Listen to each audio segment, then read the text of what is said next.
David Zritsky for the Bond Experience. Welcome back. Well, as you can see by the thumbnail and also by the title, we're going to be talking about fitness journeys, and it may not be exactly what you expect. Yes, they're going to be Bond related, Bond relevant, Bond inspired, but I'm going to be welcoming two individuals who I've gotten to know over the years that have been through their own fitness journey. This is not just about mine, but I think at the end of this, if I could forecast, you're going to find a lot of commonality. And the good news for you watching this, I think you're going to find a lot of hack your moment life type things that you can connect with and use in your own fitness and health journey. I'm really excited about it. So without further ado, let me start introducing our panelists for today. This gentleman I met in the Bahamas for the very first time, and we immediately connected. Ladies and gentlemen, Holden Cantrell. Holden, welcome to the show. How's it going, David? It's going well, man. The last time I saw you was in the Bahamas. I know. Wild, right? Oh my God. It was wild. Have you recovered from all of that? Physically, yes. There was a lot of banana daiquiris consumed. A lot of great food. A lot of money spent on taxis everywhere around the island. But the memories are fully cemented, and it's a dream world almost. It really is. And you and I were kind of waxing poetic during that, because one of the things, just out of the blue, we were sitting there and you told me about your fitness journey, and I'm not going to spoil anything about coming up, but you showed me a before and after. I mean, I'll just put it like that, almost like the 1960s before and after pictures. And it was so compelling. I said, I need to get you into these discussions and hear about how you did it. And you seem to be pretty comfortable sharing. Yes, of course. It's one of the most monumental things that's ever happened in my life, and it was just such a huge transformation for me that I've wanted to be able to talk about it and help anybody that is struggling with that, because I really do think that I figured out sort of the key to what was successful for me, and if that's can be successful for somebody else, I know how big of a change it made with everything in my life. And that's a change that I would love for anybody to have if that's something that they really want to do. I love that too, that you made mention anybody can do this. I think a lot of people, they talk about excuses, they talk about family, job, all these things that can get in the way. But we're going to be talking about how do we bust through those. And one of the individuals I wanted to invite on the show is somebody that literally can and probably has bust through doors, walls, metal girders. You know him as Mr. Quantum himself, and that's coming from his son, so it can't be wrong. The gentleman who owns and connects to Quantum of History, a name after my own heart, none other than Donnie Waldron. Donnie, welcome back to the show. What an intro, David. Thank you so much. Thank you for having me on this. This is exciting. We've done this a couple of times, but I'm excited to have it on again. And what an intro. I feel like you should can that intro. That was pretty good. I know. I'm going to have to let my son know he got fired. Oh my God, he's so cute. For those of you that are not initiated, you've got to go to either Donnie's YouTube, we'll link it below, or of course his world famous podcast, Quantum of History, which is educational as well as entertainment, what I call infotainment, if you will. But his son is the star who basically says, and I know he's grown up since then, but if you like that, smash the button. It's the Quantum. I know.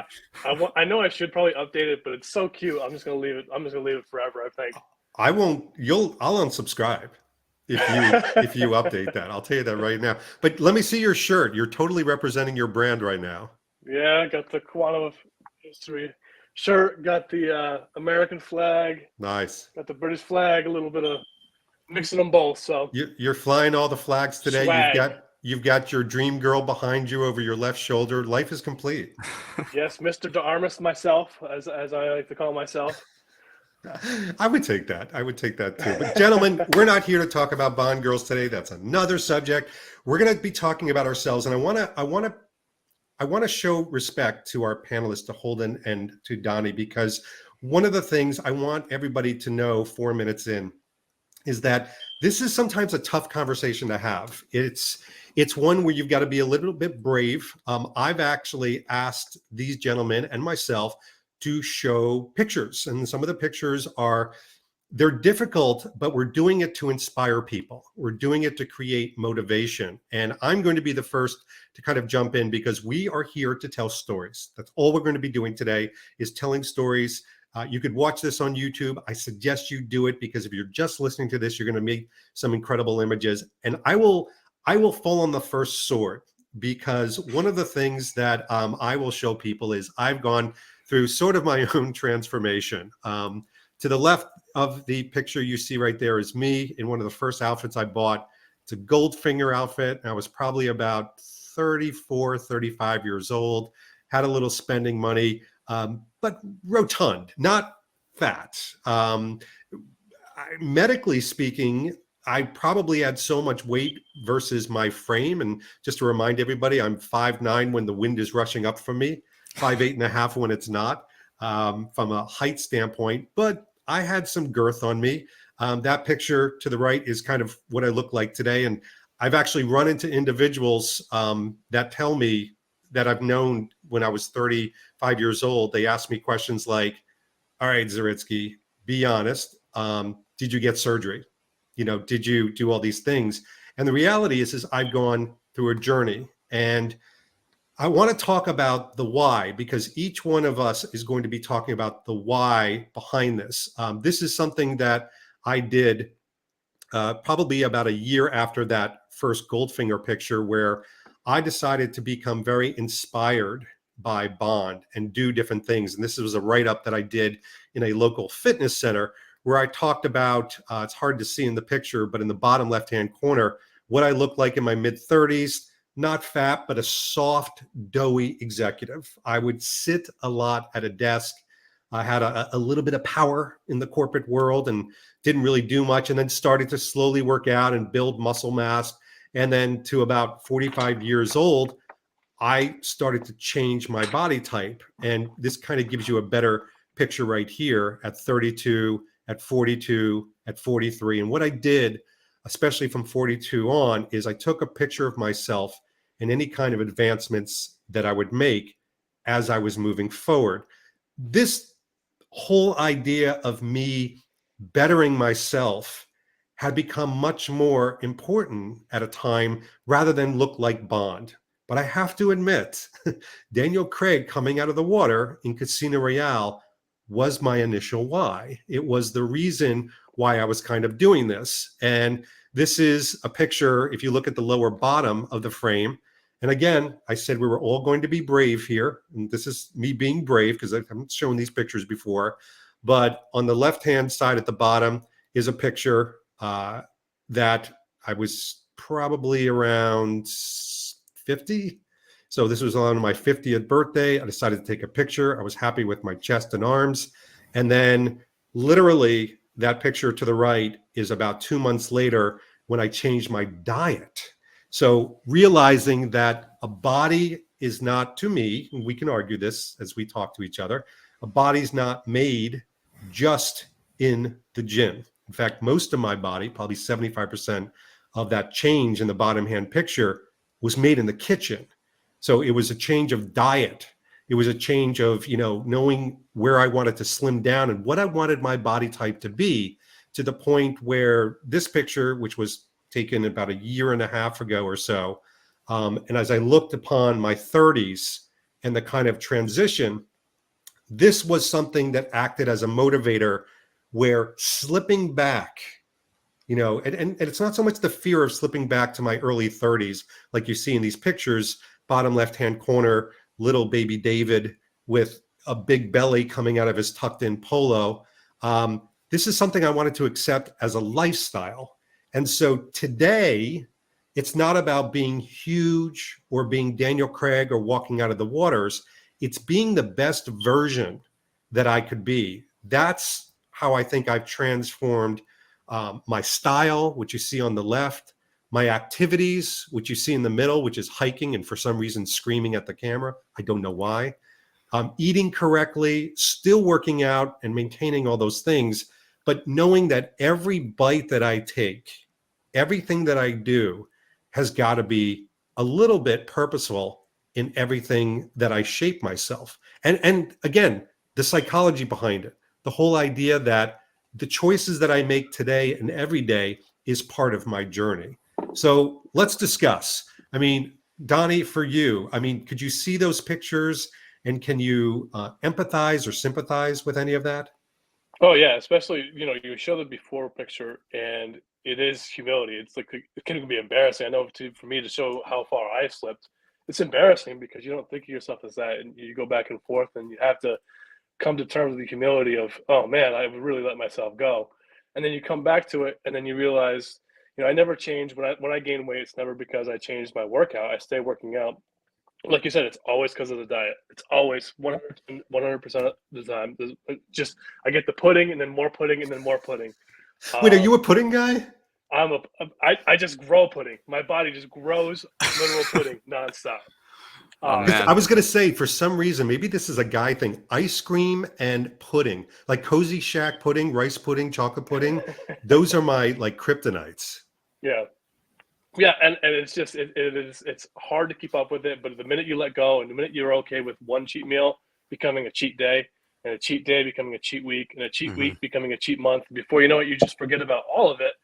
Yeah. That's when you really fall off. So you have to really make sure you have set parameters and make sure that cheat meals don't become cheat days, cheat weeks, cheat months.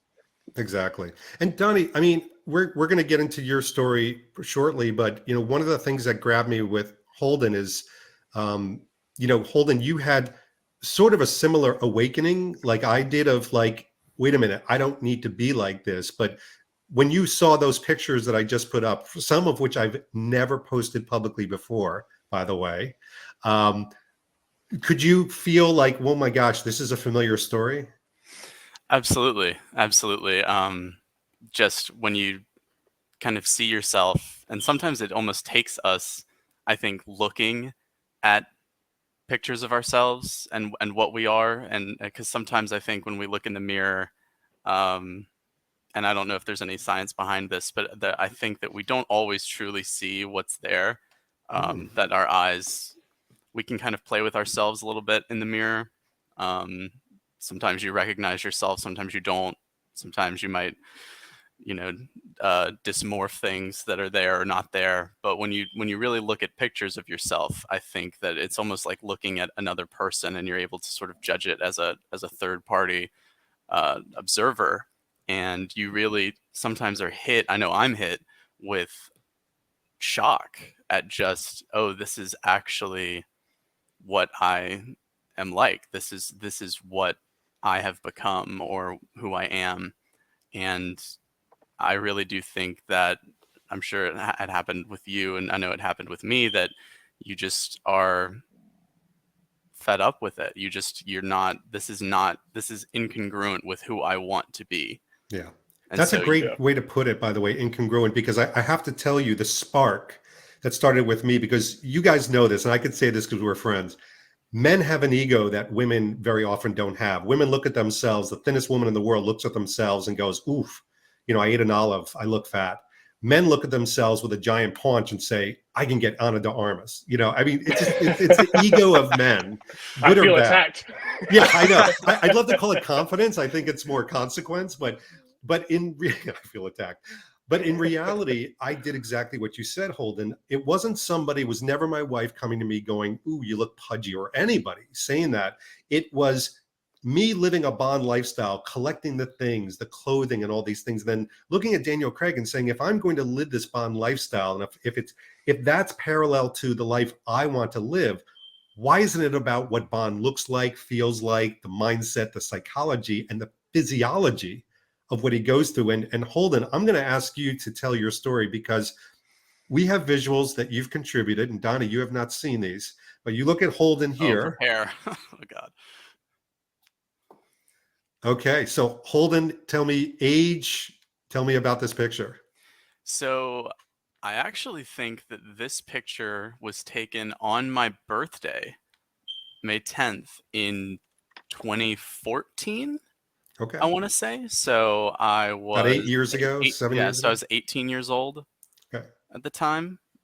So just exiting high school, heading into college, and there's actually a whole video that goes with this of me trying to dunk that soccer ball, and it is kind of funny just to watch it. But I just remember seeing this, and my dad even showing me this video, and I took a screenshot of part of it, and wow, it was just, that was a real hit to me, seeing that, and is this what I want to be, for the rest of my life? Was this the picture that started it for you? That I always call it a spark that hits, that takes, because everybody, I guarantee you watching this right now who clicked on this video, they in some point in their life, and maybe it's now, they've said to themselves, today's the day I get into the best shape of my life. But was this it for you? It was a combination of this picture and there was a picture at my college graduation. So 4 years after this, in December 2018, and it's on my Instagram.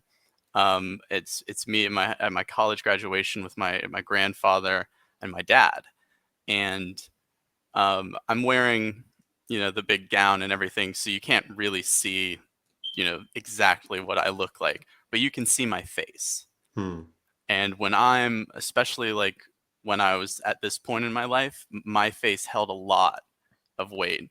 And I remember looking after the graduation at those photos and just looking like I was swallowed by my girth, and just feeling like if I don't do something, that's sort of what my face looked like more from the front. If I don't do something about this, then I'm just going to feel like a person trapped inside of this prison that I've built for myself of my excess body weight. Yeah. And that's going to be what defines me, is that I'll never be able to show what I truly want to be because I've trapped myself with the way that I live my life.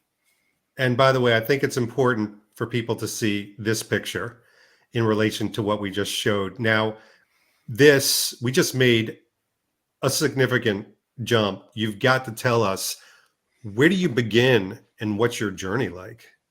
So the way it began for me, that graduation in December, and then in the coming months leading up to a family beach trip in April, I had been, going back and forth in my mind about how to do this, what I need to do, drumming up, the motivation, because it's one thing to see the picture of yourself and to have that initial visceral reaction to it.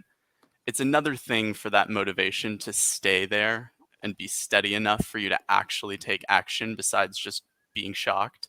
Yeah. And so it took until about April, and I decided on this beach trip that I was going to change the way that I approached my diet, that I was really going to, instead of just trying to burn it all off or run myself to death or elliptical myself to death, or, try and eat these bad things that I wanted, but just try and eat small amounts, I decided that I have to do something completely different.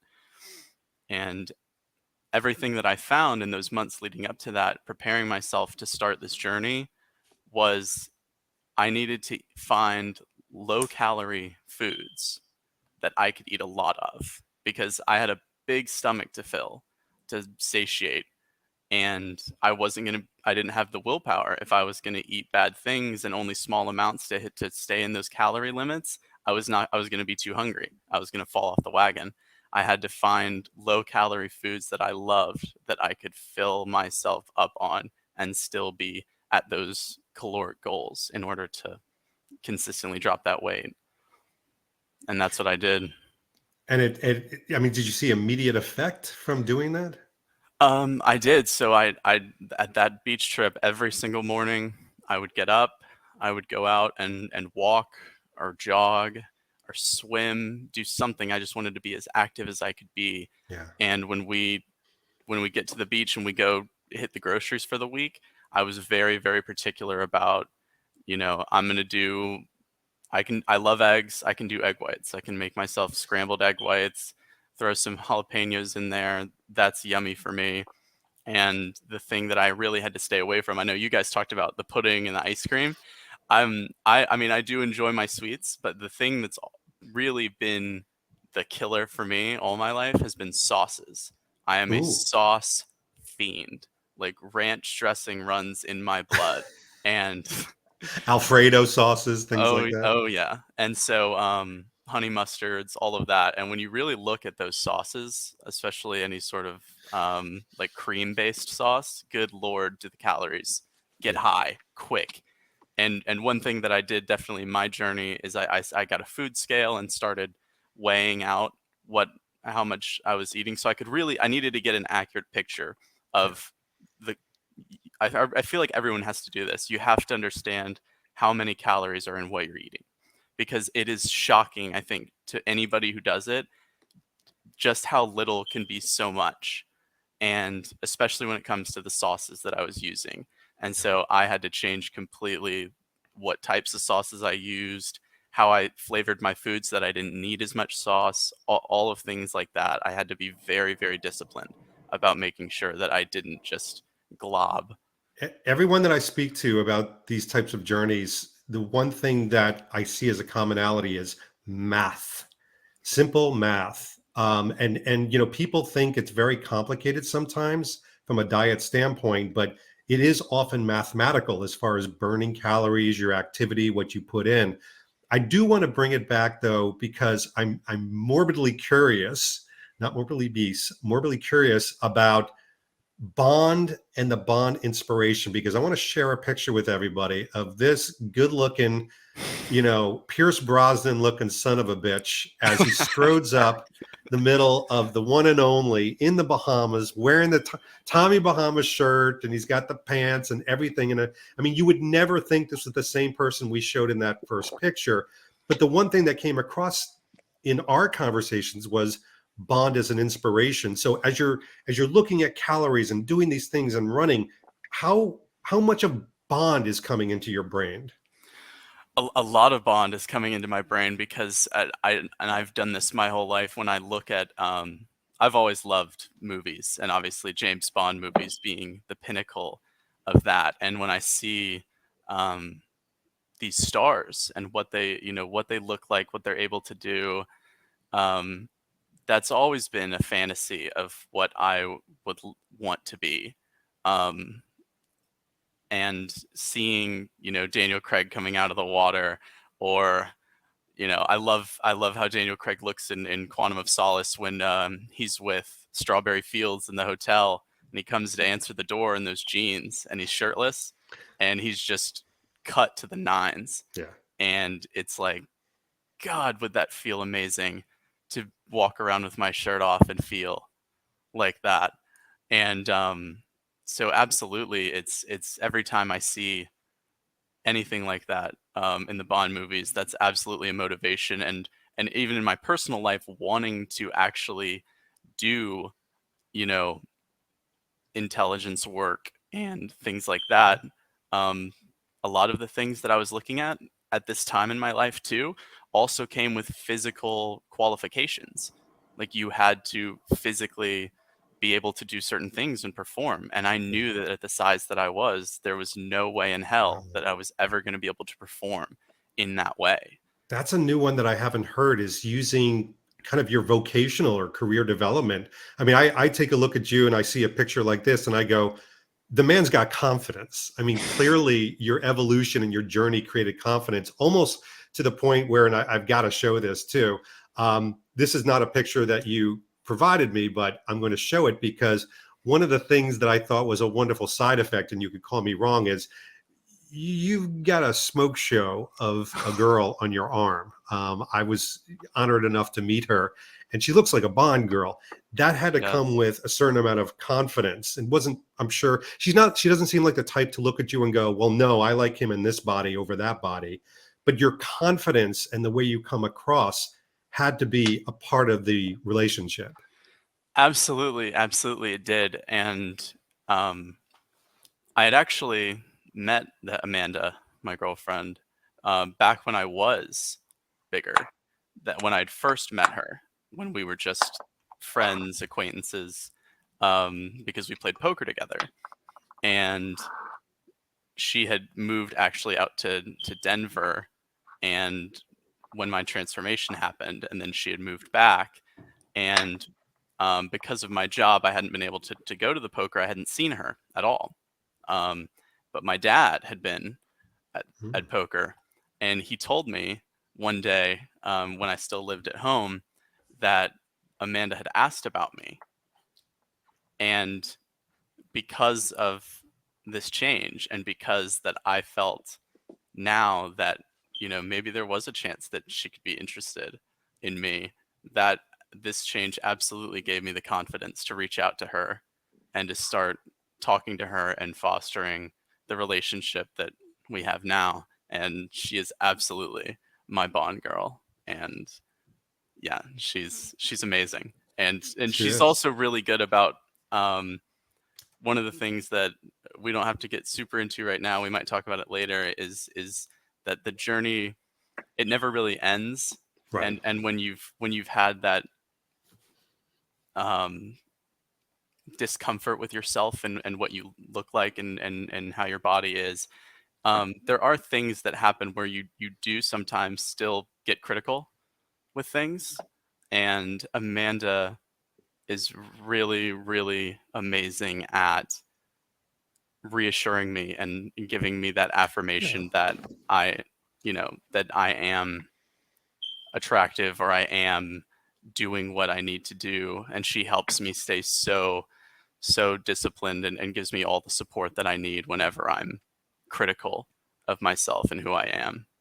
Yeah, and we're going to talk about the whole support structure that we have in many different ways, people included. And that what you highlight is something incredibly important, because I think today, as I sit here with both of you, the one thing that drives me is not even slipping back to the old me. I don't think that's ever going to happen. It's trying to become a better version every day of myself. It's like, can I be better at 54 than I was at 50? Because the law of science says no, and the law of popularity says no, you can't. But we do have slips back and forth, and it dovetails nicely into Donnie's story. So, Donnie, when I first met you at Gather All One many years ago, you came in here, you were with your friend, you were kind of wondering, like, oh man, am I going to have to kill everybody in this room with these bond geeks? And then you became best friends with everybody, but you blocked out the sun. I mean, you're a tall guy, you're a big guy in really great shape, look like a bodybuilder, quite frankly, but you've had your own slips. Oh yeah, I'm like Oprah. Oprah's got nothing on me as far as ballooning up. Maybe it's a dated reference, but yeah, I mean, I have. It's interesting what Holden said the first time. First time I gained weight, I had knee surgery. I was out for a year, and then I had kind of just forgot what I looked like. And then one day I made a change in the mirror, like you're talking about mirror gymnastics, what you do. And I had this goatee at the time, and I shaved off the goatee, and I couldn't believe like just that change. Like, oh, this is what I actually have become. And then I lost 100 pounds that time. Wow. And then I've Wow. lost, and then through time and everything else, I gained, like another time I gained 35, 40 pounds, and I went to Border Patrol. I may lost another 40. Then I've done this 4 times now, lost 40 pounds or more. So this is my fourth time doing it. And a lot of times, this is the second time, this is because of surgery. Yeah, so that the day one right there is 53 Yeah, days tell us ago. what we're looking at right now. Bring us through this journey. Yeah, so I started this 53 days. I'm doing something called 60 days at Shrublands, where I'm doing a whole weight loss theory, and I'm trying to lose 40 pounds in 60 days, and I'm at 35 right now. So, Donnie, just So for everybody watching this, I want to clarify with people watching this: the picture that we're seeing in day one is not of you 10 years ago. This no, is that's you 2 months ago. 53. Yeah, 53 days ago. Yeah, I started at 53 days. That's day one. I And by the way, what shoulders. happened in your life? Because obviously you were more chiseled than this. Was it work, play? Like, what were the factors that got you to day one? No, I mean, one, it was shoulder surgery, and I couldn't do anything for 6 months, 7 months, and it's still not right. Also, going to law school, kids, all the other stuff. I mean, it was my days were 6 a.m. to midnight every day, and not doing anything. So it's no excuse. It is, but it's just one of those things where a whole bunch of factors came in. and she just kind of was so stressed out and stress ate and stuff like that I gained weight very quickly. Before I know it, 20, 30 pounds got put on very quickly, and I'm at about 4 months. So I decided I had some time this summer, a little bit of a break, and I came up with this 60 days at Shrublands idea. And so I'm just trying to kill myself for 60 days to get that weight down. Well, So that's and day one. yeah, you got to tell us, like, how are you going from day 1 to day 15, for example? So the thing is, no alcohol, fasting twice a week, working out twice a day, and then on the other days, no sugar, nothing like that. I'm doing very lean meals on days that I am actually eating.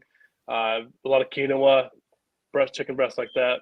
But I want to stress too, like day one, the entire time that I was, gaining the weight, I still worked out just the way I was as far as lifting and all that stuff. But when the diet goes, it doesn't matter how hard you work out. Yeah, when the diet goes, and you absolutely. kind of it doesn't matter, because I mean, from where I am now to where I was day one, I really haven't changed much of my workout, except for at night I run 1.5 miles at night outside. Other than that, it's been almost the same thing. So day one starts, I commit to it. Day 15, that's between day one and day 15 is 17 pounds, and you can tell there's not that much. Wow. There's not that much difference in the body size or by the mass, but 17 pounds is a good thing, because the first 2 weeks you're going to lose weight quickly, especially when you're Yeah. already at weight. It falls off very quickly. Mhm. I have done this enough times to know that I was mentally prepared for the rest of the time. It's not going to be 7 pounds, 10 pounds a week. It is going to be 3, 4, 2, and you're going to have to be okay with that. And you're going to have to even start working harder to lose the 2 pounds for 1 week than you did for the 10 pounds the first week. So I'm at day 15 here, 17 pounds down, and I had kept up, but I was ready to keep going. I knew it was going to start getting harder from here. Yeah. And by the way, you're saying something too that I think is the second consistent thing. And again, I want people to watch this video and come away with inspiration around consistency. And one of the things I'm hearing from all three of us is you cannot outrun or outwork out a bad diet. Yeah. The diet has to Impossible. change. It's got to be something that works for you, because, here we go, day 1 to day 21. By the way, the microphone is well positioned there. Yeah, that's day 21. So I'm starting to see a little bit. The love handles are starting to go a little bit. The belly's starting to come down a little bit. I'm down, I think, 20 or 21 right there. I think of 21 down right there. Again, you're not starting to see too much of a change, but I'm feeling it in my clothes, and I'm feeling it in other things that you don't as much notice. But 21, I'm still crushing it. But now I think I lost 4 pounds that week, and it was time to start starting to hone in as I go forward. So speaking of going forward here, there just seems to be, as I saw these pictures, a pretty significant jump. Like your waist is becoming more suppressed. I can see more definition. Even your chest is starting to look defined again. So was there something different that you did here? Yeah, so this is where I started adding the second fasting day a week, because I knew I was starting to slow down with the weight, and I was really trying to get my goal. So what helps me when I do weight loss is not just some ethereal, hey, I want to lose weight. You have to write things down. You have to plan things. And doing this thing that I'm trying to do with the 60 days at Shrublands, it's really focused myself, and it gave me a goal. And it's almost like a self pressure, because there may be people rooting you on here and there. But for the most part, you got to do this yourself. This is not you. I had a point where I was home alone with my son for 2 weeks, and I could have snuck alcohol, I could have snuck candy, I could have snuck all those things. And all those times when you have the ability to just kind of go away and have those times by yourself, you have to have the willpower and the discipline to not do that. And what helps me is these goals and these set times. I want to be 235 by this time, and then setting those up and going there. So it helps me in this time. And this is when I finally actually start seeing a little bit of definition, start seeing a little bit more body type change. And then we've got day 34. Wow. Day 34, yeah. Again, so this is the fasting thing, and I've pretty much got my set. By day 1 through 15, I had this idea that I was going to do weights in the morning, crush it, and then at the afternoon do all these calisthenics and stuff like that. This just wasn't reality. Like, I'm 37 now. The reality was I was going to do weights in the morning, and I was going to do 1.5 mile run every day, 7 days a week, no matter what. And that mile and a half run outside, and where I live is hills. So it's a mile and a half up and down hills that I had pretty much set exactly what I was. I had honed in where I want to do. My diet was on point. And at this point, I'm cruising. I'm more determined, but it starts getting a little hard as far as what you have to give up because, you know, when you're trying to do this hard and you're trying to do this much, it's, you know, you're not going out with friends or with the barbecues. You're not participating in the barbecues. You're not eating the food. You're not drinking the beer and the martinis and everything else. You know, you're kind of giving all that stuff up. And when you're there, it can be hard on your temperament. You know, certainly times that you want to give up or just have that burger that everybody's having or have that drink that everybody's having. So there is a loss with this too that we're trying to give up. I want to pause for a second. We're not done showing Donnie's journey. It's going to keep like jaw-dropping moments, but I want to pause for a second because I think that there is a potential in this video, 34 minutes in, for people to say, well, they're showing lots of pictures of themselves, so it's all physical, right? You know, the high that we get from doing this or the motivation is just change our physical nature, and that is not the thing. I mean, what I'm hearing from you, and please back me up on this, guys, or dispute. For me, for example, yeah, there was a physical aspect of me doing that. It was the way I felt mentally as much as physically. The fact that not only was I doing something that I know was making myself more fit and healthier, but the fact, like you're talking about, Donnie, it's almost this competition, but not with the rest of the world. That's your job. That's sports. It's with yourself.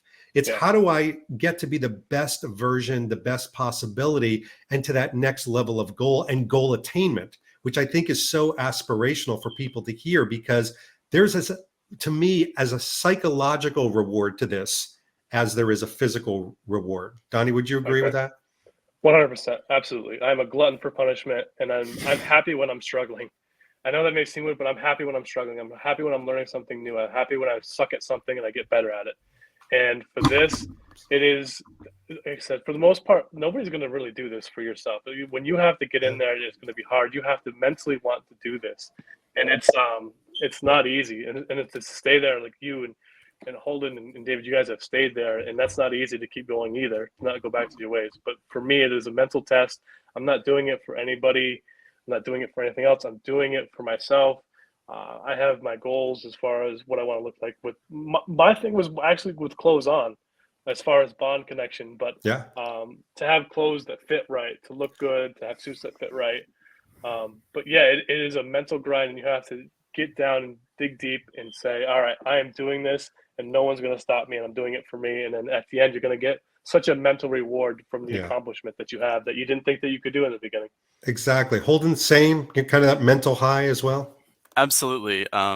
It's when you are trying, you know, I'm a very active person, and I like to play sports and compete and things like that. And when you're at that size and you're trying to do these things, and maybe you have some natural athleticism, so you're, you know, better than you would be if you were that size and you didn't have it, but your conditioning and getting so tired or getting so overheated so much easier, and just that it's such a weight literally dragging you down that, because I've at this time I was a huge tennis player, and I would play in the men's league in my neighborhood, and the change in just from where I was trying to play to how I play now is just, it's night and day. You can't beat the weight as far as your conditioning level. It's just too much. You're literally moving around. When I was 250 pounds, like my legs are having to move 250 pounds. And back to like mathematics, like it's a lot easier to move 185 pounds than it is to move 255 pounds. And that's amazing. So it's just seeing the physical change everything that it does for your psyche. I think just being more able is a real thing. It's very real. Yeah, for me, a lot of times when I was heavier, I want to be in public less. You know, you kind of don't you go to try on your shirts and don't fit right, or you don't like the way you Yeah. look, and you can't find anything, and you're like, you know what, I don't even want to go out. I'm just gonna stay home, watch my Bond movies. Yeah. And when you lose the weight and you start feeling good and you start feeling the way you look outside, you actually want to be outside more. You want to be around people more because you feel good about yourself and you project that more, and you're more pleasant to be around when you're not so insecure and not tugging on your shirt because so a fold is sweating to it or something like that. So all these things do help mentally. How you feel, how you project, how do you live this world, and the things that how people perceive you instantly when they see you. Yeah. Those all things really help your mental It is. health. You're right. It is the confidence aspect. And just a very quick story, but last year around the premiere of No Time to Die, I remember going into it in good shape, but I knew that there was going to be so much press stuff. I was going to be on camera a lot.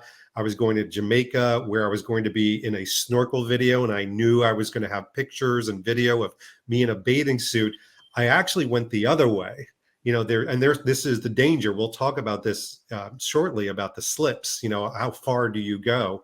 Because I had become what they call catabolic. Donnie, you probably know what that is, but it's when you lose so much calorie, you restrict yourself of calories so much, and it starts to eat away at your muscle. And if you go back to some of the pictures of me in London, I actually had people come up to me saying things like, "What, is Danielle not feeding you? And you look so thin." So the clothes fit really good, and I looked great in clothes, but my head was looking weird. Like my muscle mass and what I look like has a window, I like to call it.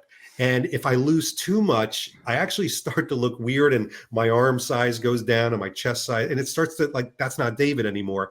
And then there's another way I go where I start to gain too much and the face starts to show it. The chin starts to come out like this. And Donnie, to your point, like, the little holes in the shirt start to get a little wider in between buttons. And you're like, a little more "Fuck this." stressed. Yes. Yeah. And I'm like, and the pants, it's like, damn it, this is going to muffin top. And so I think there is that balance, which we'll get into, but I want to get back to shrublands because now we're on day 43, right, Donnie? Yep. This is day 43. And I think it was this week. I actually gained a pound this week, and my heart was broken because I did everything right. I knew I didn't deserve it. I was expecting because I don't weigh myself until the weigh-in day. It's just just try to keep there, and Sure. that keeps me.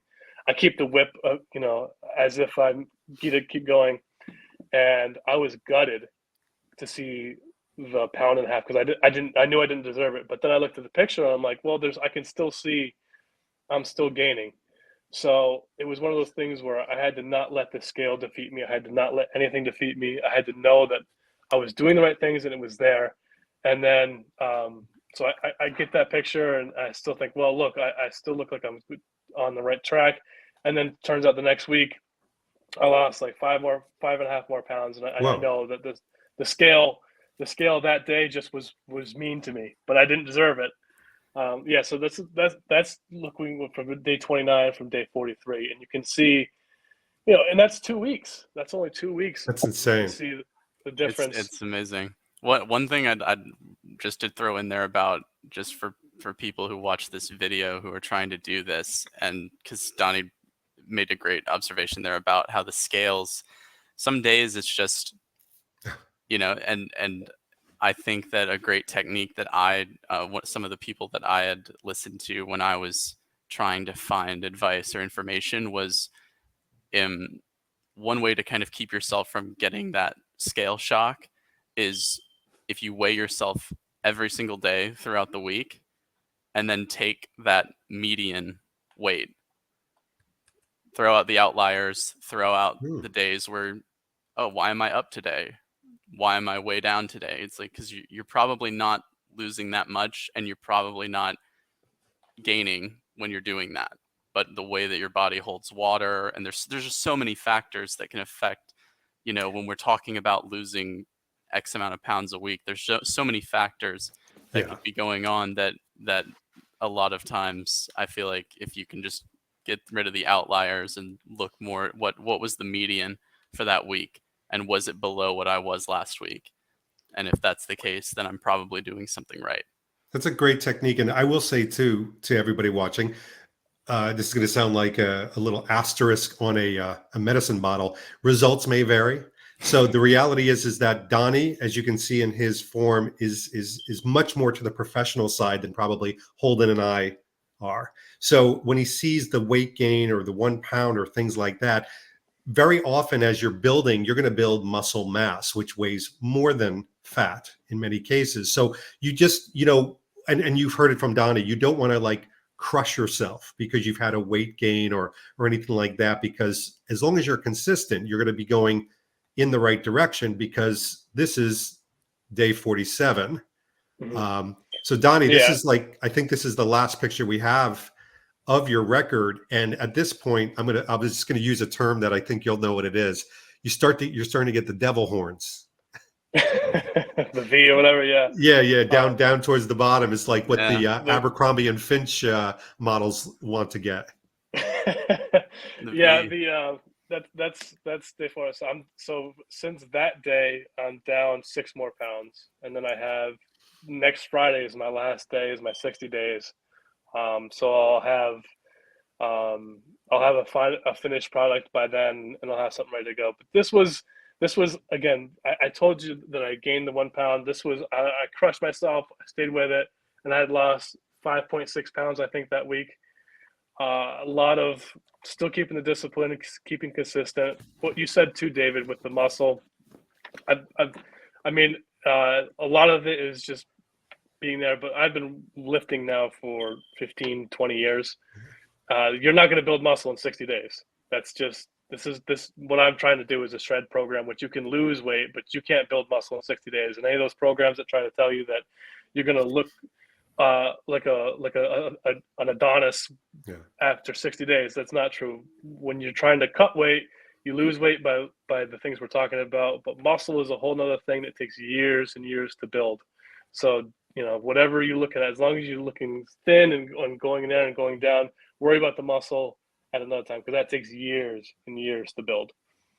Yeah, it's amazing. And I think everybody's probably at this point loved hearing these stories, but I want to get a couple themes together for you and really poke your brain a little bit, because I think it's important to know that the two of you are exemplary ideas of consistency, discipline, support, all the perfect things. You've had setbacks, and psychologically you've come out the other side in a positive way. So you're already pictures of success, but nothing is perfect. So Donnie, we're going to start with you, and I want to take different columns, if you will. Let's start with diet. Talk to me about what your Achilles heels are of your diet, the temptations, if you will, and how do you battle those? And Holden, I'm going to ask you the same thing after Donnie. Mine are carbs. Like if I could do cheesy quesadillas or burgers or stuff like that, Pizza. That's my problem. And where I find that I fall off the wagon the most time is a lot of times I'll lose the weight and I'll keep it there for a long time, and then I'll let a cheat meal become a cheat day, a cheat day become a cheat week, and I'll let stresses or time, and I'll give some kind of excuse that I'll lose it a little bit. Don't worry, I can just crush it next week. All right, I'm gonna have a bad week, and I'll crush it next week, and I'll lose all the weight that I gained. And then I don't crush it the next week, and then before I know it, I'm up 5 pounds, and I'm like, whatever, it's 5 pounds, I'll lose it eventually. And then I'm up 10 pounds. I'm like, all right, I'll lose it eventually. It's no big deal. And before you know it, just like Holden talked about the scale, how much calories you actually consume in a day. When you really start, if you were to just take a normal day about how many calories you actually consume, I think you'd be surprised at how quickly you add up to 3,000 calories, and you can't. Yeah. I mean, for me, I have to stay around 1,500 to 2,000 calories. If I go over that, I'm gaining weight. So that's for me. When I start to lose it is when I just slip up for more than one at a time. So then you have to have your goals, you have to have parameters, and when you start to lose it, stop. You stop and then restart. Yeah, I like what I don't know if you've read the Simon Watterson book, his latest one. It's really pretty fascinating. But one of the things he said is he tells all of these actors, and he himself does, you're going to eat these foods. You're going to have the cheesy quesadillas every now and then. As you bite into it, though, ask yourself just one simple question. what is this bite? What is this food Yeah. doing for you? Now, if it's Yeah. creating a psychological high because it's tasty, that's fine. But do you need to eat the whole quesadilla to get that? I always tell my wife I order dessert every now and then, and she knows this. It freaks some people out, but they'll serve a giant piece of chocolate cake, and I'll take one forkful and put it in my mouth and put the fork down, and I'm Yeah. done. Like, I don't Yeah. eat a giant piece of cake to get full from that, but I want to experience the taste of that, and that's been my kind of battle throughout the world. But Holden, what's your kryptonite, your Achilles heel, and how do you battle it? When I really think about it, I don't, at this point, having found all those low calorie foods that I enjoy, I don't think that my kryptonite is as much certain foods anymore. I think that my kryptonite, what I have to battle with in my day-to-day life now, is experience and convenience. And with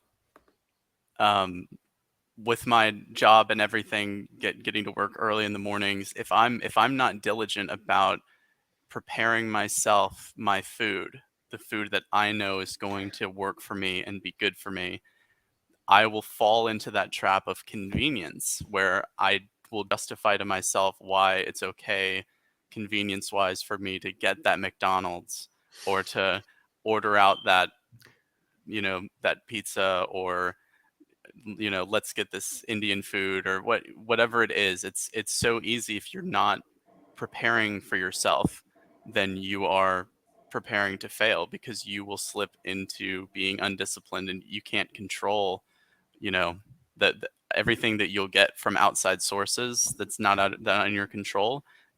That stuff all adds up so quickly. Yeah. And one thing that I've been doing recently that was Amanda's idea was preparing these overnight oats. And so what we would do is, and she's such a sweetheart, she does this, at night before we go to bed, she'll put oats in a mason jar, put some real low calorie almond milk in there for them to soak, and then in the morning I'll plop in a little bit of almond butter and some fruit, and that is my breakfast for work, so that I'm not stopping at, Bojangles at 5:30 in the morning when I'm getting to work, or buying a giant plate of bacon and sausage and eggs while I'm, at work at the cafeteria. Or just, if you prepare yourself with what you have to control, then you will be successful. But if you rely on convenience, it's so easy to just slip. I love that you brought this up, because bad on me, preparation is probably a good portion of my own success. And I know we have different age groups here, but as a 54-year-old, and it becomes harder to retain flexibility and stamina and muscle mass and these type of things, and obviously weight gain becomes more prevalent. Preparation does two things for me. Number one, it sets my opportunity to eat the right thing, obviously in a more thoughtful way. So I prepare all of my lunches when I go into the office. I don't eat out at all. And it's a very simple lunch. It's 0 calorie, 0% fat, Fage yogurt, Greek yogurt, chia seeds, and usually I'll put in some whey protein that I have from Fairlife. And that's it. And I call it Glorp. In fact, my wife decided to name it Glorp, and it looks like Glorp. I mean, people see me eating this Glorp, but it's so much protein and it's good calories, and it's these things that I can metabolize in my muscle, and I feel great about it. But I'm not tempted to go out to Wawa and get the meatball parm, or go out to a 6 martini lunch when I don't have to. I'm right there. But the second effect of preparation, besides eating the right things, is who doesn't like a little bit of self-love? You're doing so much for your family, so much for your job. Doing something for yourself is very cathartic. Like, I love the preparation. I love experimenting with something new, or I'll do a different exercise. Or this morning, I put on my Shrublands shirt for Donnie, because I know he was going through his Shrublands thing. So this is an honor to him. But I also took my walk into town, 5.5 miles back, really fast, sweating, pouring out in this shirt, jumped onto this because it felt good to do it for myself. It was part of my therapy, if that makes sense. Absolutely. Yeah, absolutely. You have to find those things and keep yourself energized, whether it's a new workout or try something new. I say too with the 60 days, like you can't be rigid about what it is because sometimes you're not going to feel it. Sometimes you're going to have the day where, God, everything hurts or you don't quite have the energy, but that's not an excuse to not do anything. You just change what you do. So you change something different. Let's say rather than run a mile and a half, you just walk or you go or you shoot hoops of basketball or you go play hockey for a little bit or anything. Just something different to change up the routine, but you stay active. You can't just use it as an excuse.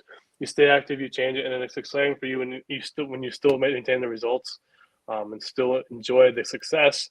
It keeps it interesting, and it keeps you being able to keep it going and keep the prolonged success. Absolutely. And Donnie, I want to continue on with you because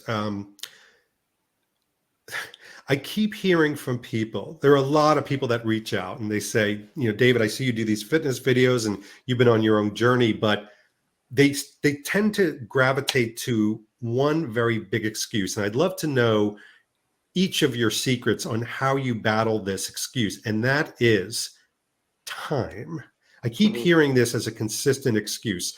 I have too many family responsibilities. I don't have time to do this.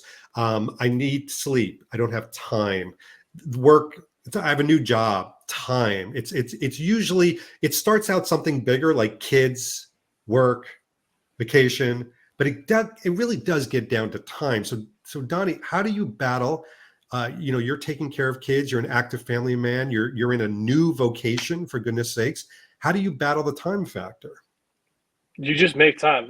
I was giving a perfect example. I had a long day. I had everything going on, and it was like by the time I got actually able to work out, it was 8 o'clock, and my son wanted to play with me. So what did I do? I went down to the basement and I created a game where I did squat cleans while my son shot a hockey puck at me for 20 minutes. And it was an EMOM, and I did the workout while playing with my son.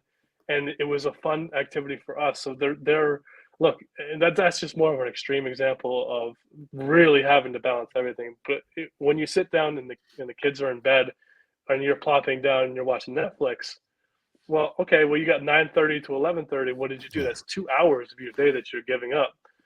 You could easily just go outside and go for a run. These are not, I think another thing I get asked a lot is, what's your workout routine, right? And people get hung up on, think that there's this magic workout, there's a magic thing that does it. You can do anything. It's just burning calories. However you decide to burn those calories is going to work.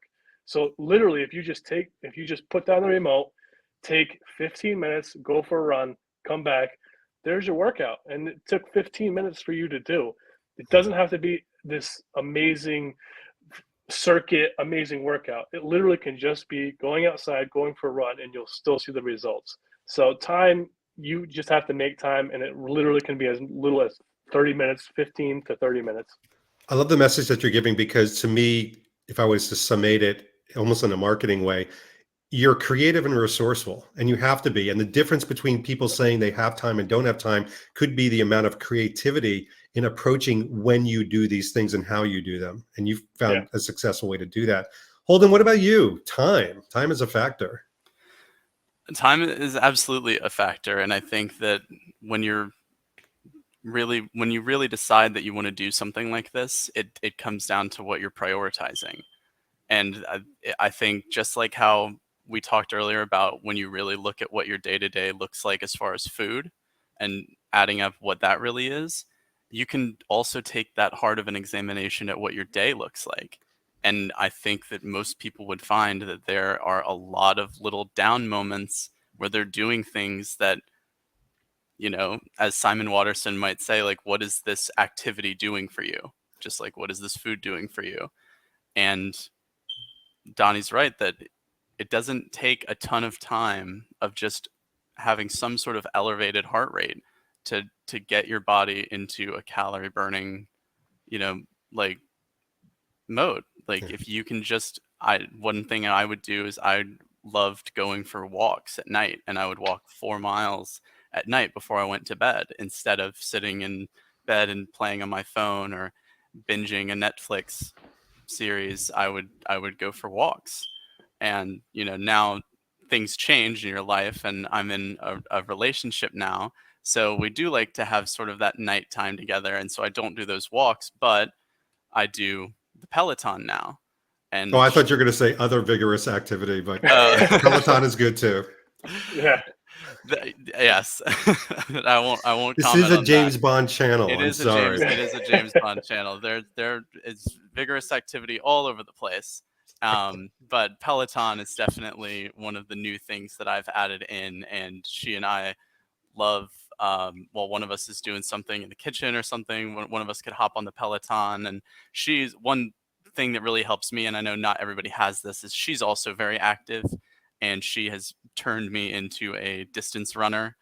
And we actually ran a half marathon together in May in Yosemite National Park.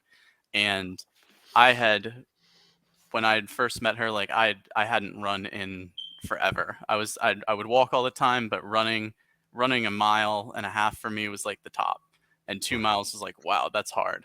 And I made a promise to her and a challenge to myself in February that I would train from February to May and run that half marathon with her.